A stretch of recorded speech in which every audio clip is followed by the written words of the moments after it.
มิมี่ลืมอะไรหรือเปล่าคะมิมี่ลืมอะไรหรือเปล่าลืมให้เม็ดหรือเปล่า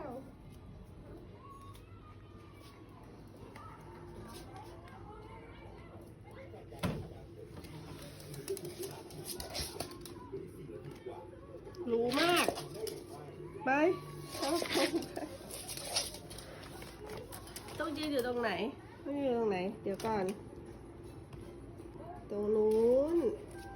เดี๋ยวก่อนมันไม่เปิดก่อนโอ้พี่ก็ดูไม่ทันเลยดูดีๆดูดีๆ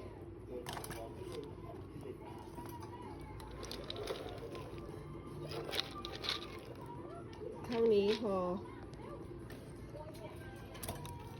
โอ้ยใจเย็นใจเย็น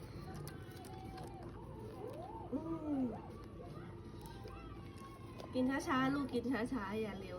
กินช้าๆกินช้าๆเด็กดี